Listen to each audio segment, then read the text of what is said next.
Thousands of refugees who fled the war in Syria to cross into Turkey have arrived at the border hoping to go back to their country after the earthquakes. Turkey has said it will allow them to leave for up to 6 months. The combined death toll in Turkey and Syria has climbed to more than 41,000 and millions are in need of humanitarian aid. Laura Bicker has been to Antakya, close to the Turkey border, where desperate Syrian families continue to arrive. The last time these Syrian families crossed this border, it was with dreams of a better life. Their homeland has been ripped apart by a civil war. Their new life in Turkey lies in ruins after the earthquake. So once again, they're on the move, carrying whatever they have left. Reem has lived in Antakya for 9 years. Her children were born there, but she believes hostility towards Syrians in her host country is worse since the quake. We've lost our house. We tried to find another place to stay, but they kept chasing us away, asking us to return to Syria. Should I stay in the street with my children? Where should we go? The Turkish government has said Syrians can come back within 2 months, but many ask, what do they have to come back to? This is a broken city full of loss and fallen concrete. It's no longer a home. Those who choose to stay have nowhere else to go.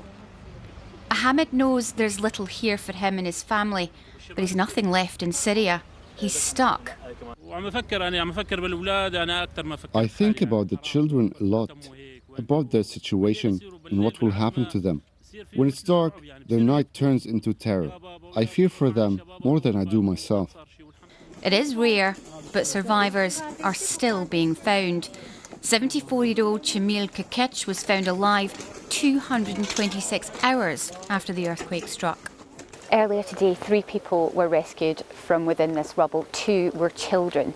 And tonight, they believe there are signs of life in that building and they are continuing to work away, which shows that even amid the amount of human despair we've seen in the last 10 days, there's still sign of light.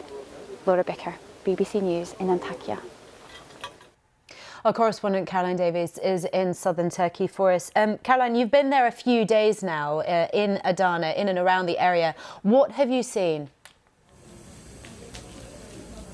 Well, Victoria, let me show a little bit about where I am now. So as you say, I'm in Adana, which is about 200 kilometres away from the epicentre of the earthquake. But of course here, people are still living out in tents as well. As you can see behind me, this used to be a food court. Now that there were 80 tents here yesterday, those are gradually being taken and moved further away into the epicentre. Now, if you come around this way, you can just see quite how much space in the city is being taken up with tents. This is a children's play area, but even here, there are tents that are pitched up in every corner and space that they have.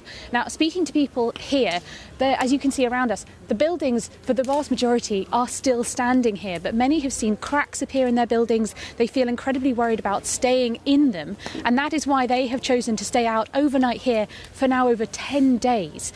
We were speaking to some of the authorities here. As I mentioned at the beginning, some of these tents are now being moved closer to the epicentre. And we've heard from people here that they are going to be moved into dormitories, into potentially school buildings as well, somewhere that they can stay for longer. But that's very disconcerting for many of the people that are staying here because they've already had to leave their homes. They're now feeling like they're being moved on from these tent camps into other facilities as well. And they're worried about how long they can stay in those facilities. So 10 days on, as we heard in Laura's report, many people are making the decision about whether they stay or whether they leave and where do they go to.